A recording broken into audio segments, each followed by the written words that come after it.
Hello friend, आज हम गणित के 10 महत्वपूर्ण परिभाषा बताने जा रहे हैं, जिसमें पहला है आपका प्राकृत संख्या किसे कहते हैं। तो गिनती की सभी संख्या को प्राकृत संख्या कहते हैं। गिनती में जितनी संख्या आती है उस सब को क्या बोलते हैं? प्राकृत संख्या कहते हैं। जैसे में 1, 2, 3, 4, 5, 6, 7, 8, 9, 10 ऐसे ऐसे करके आप अनंत तक जा सकते हैं। दूसरा प्रश्न हो गया आपका पूर्ण संख्या किसे कहते हैं। दूसरा हो गया पूर्ण संख्या किसे कहते हैं।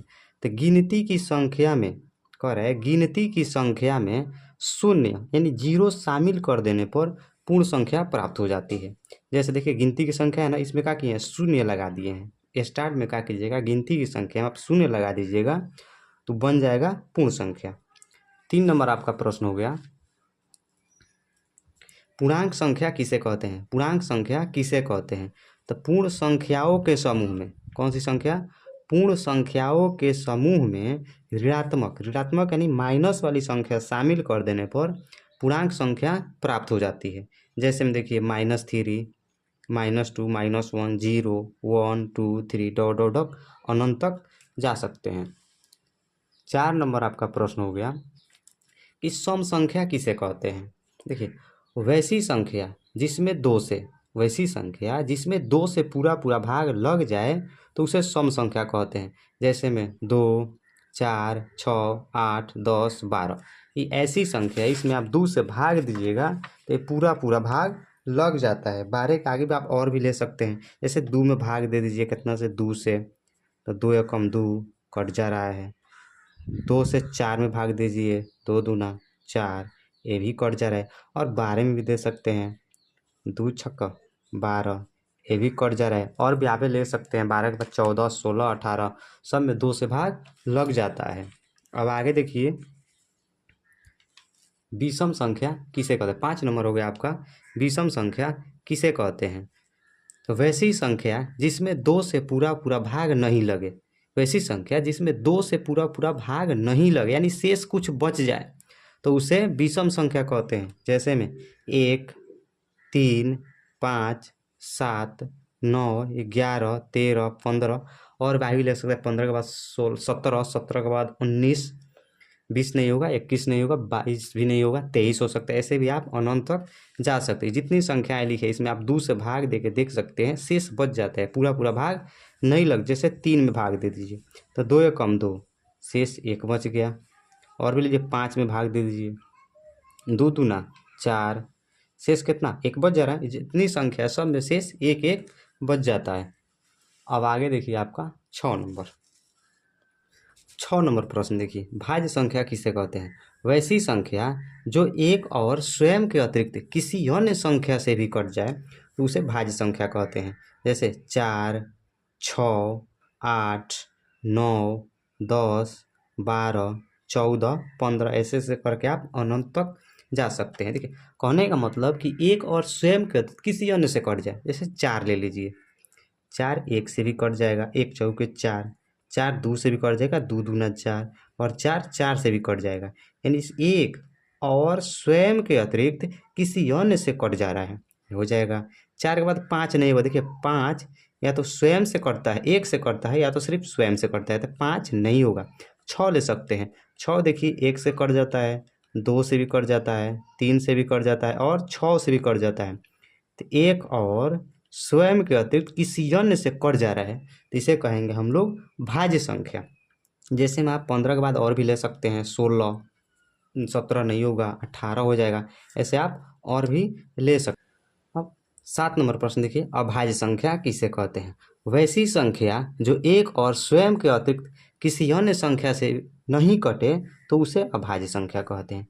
ये एक और स्वयं के अतिरिक्त किसी अन्य से नहीं कटे तो उसे अभाज्य संख्या कहते हैं। जैसे में 2 देखिए, 2 सिर्फ 1 से कटेगा या तो सिर्फ 2 से कटेगा, यानी 1 से कटेगा या तो स्वयं से कटेगा, इसके अलावा किसी और से नहीं कटेगा। और ले सकते हैं 5 ले सकते हैं आप।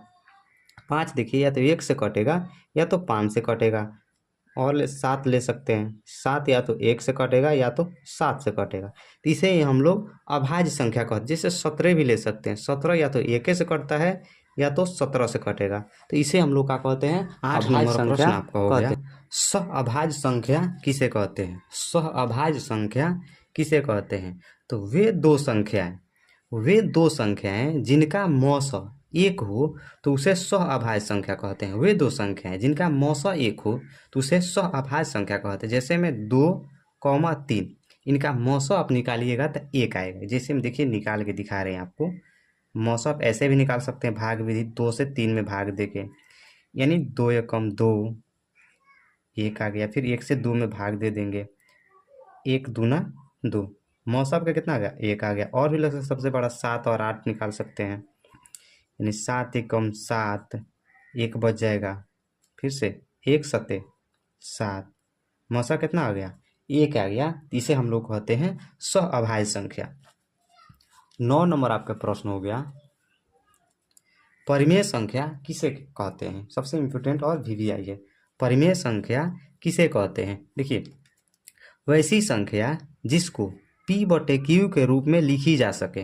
वैसी संख्या जिसको P/Q किसके रूप में? P/Q के रूप में लिखी जा सके तो उसे परिमेय संख्या कहते हैं। जहाँ Q नॉट इक्वल टू 0 हो, यानी Q का मान 0 नहीं होना चाहिए। देखिए जैसे में लिखे हैं, जैसे में 0, 1, 2, 3, 4, 5, 6, 7 ऐसे ऐसे करके आप अनंत तक लेकर जा सकते हैं। उसके बाद देखें √4। ठीक है, कहने का मतलब P/Q के रूप में लिख सकते हैं। तो 0 लिखे हैं तो इसको हम लिख सकते हैं 0/1, हो गया P/Q के रूप में, हो गया P/Q के रूप में। 0 यहाँ पे P/Q लिखते हैं ना, P/Q हमको यहाँ पे ना 0 नहीं लाना है, ऊपर तो 0 ला सकते हैं, यहाँ पे 0 नहीं लाना है। तो यहाँ पे 0 नहीं, 1 हो गया। जैसे 1 लिखा है उसको लिख सकते हैं 1/1, 2 लिखा है 2/1 लिख सकते हैं, 3/1 लिख सकते हैं, हो गया P/Q के रूप में।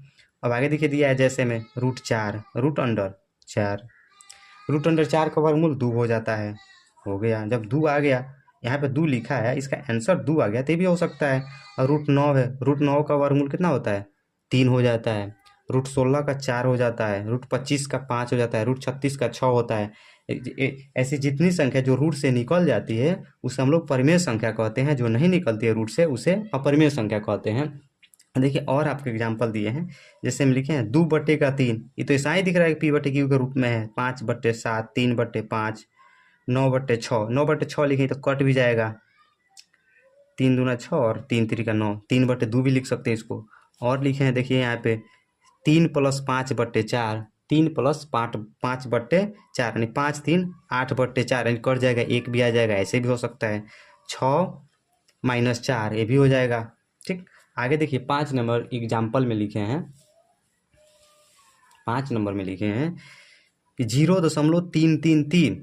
दूसरा नंबर इसके बाद लिखे हैं 0.141414। देखिए 0 यानी दशमलव के बाद जब एक ही संख्या रिपीट होती है, अगर रेशियो से रिपीट होती है तो उसे भी हम लोग परिमेय संख्या कहते हैं। जैसे यहाँ पे सिर्फ 3 3 3 है, इसे हम लोग परिमेय संख्या कह सकते हैं।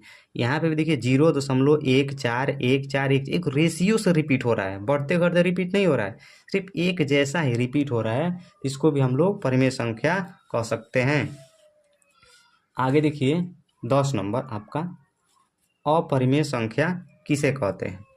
अपरिमेय संख्या किसे कहते हैं? वैसी संख्या जिसको P/Q के रूप में नहीं लिखी जा सके, यानी जिसको हम लोग बाटा में नहीं लिख सकते, यानी P/Q के रूप में नहीं लिख सकते हैं तो उसे अपरिमेय संख्या कहते हैं।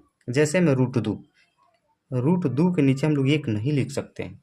√2 जो है रूट से नहीं निकलेगा, इसलिए परिमेय संख्या नहीं है, ये अपरिमेय संख्या हो जाएगा। √3 भी रूट से नहीं निकलता है तो परिमेय संख्या हो जाएगा। √5 भी नहीं निकलता है, √6 भी नहीं निकलता है, √10 भी नहीं निकलता है। आपको √6 लग रहा था, आप √6 भी निकाल लीजिएगा, नहीं निकलेगा। उसके बाद दूसरा नंबर में हो जाएगा 5√5/2, ये भी बट्टा में लिखे हैं, लेकिन रूट से नहीं निकलता है। जो संख्या रूट से नहीं निकलती है वो अपरिमेय हो जाती है, और जो रूट से निकल जाती है वो परिमेय संख्या हो जाती है। जैसे मैं यहाँ पे लिखे 3 + √7/3, 7 रूट से निकलेगा नहीं तो परिमेय संख्या होगा भी नहीं।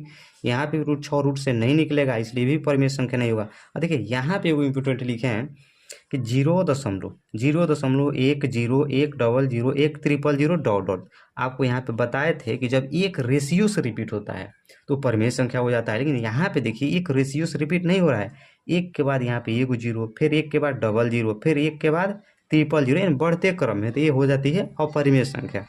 उसके बाद यहाँ पे लिखे हैं 1.14 1 ये भी एक रेशियो से रिपीट नहीं हो रहा है, बढ़ते घटते क्रम में, बढ़ते क्रम में, यानी 1.14 एगो 4, यहाँ पर डबल 4 यहाँ पे। अगर वीडियो अच्छा लगे तो लाइक और सब्सक्राइब जरूर कीजिएगा ताकि बनाए हुआ हर वीडियो सबसे पहले आपके पास पहुंचे। और भी टॉपिक पर आपको यदि वीडियो चाहिए तो कमेंट में ज़रूर लिखिएगा, अगली बार उसी टॉपिक पर वीडियो बनाकर आपके लिए डाल देंगे।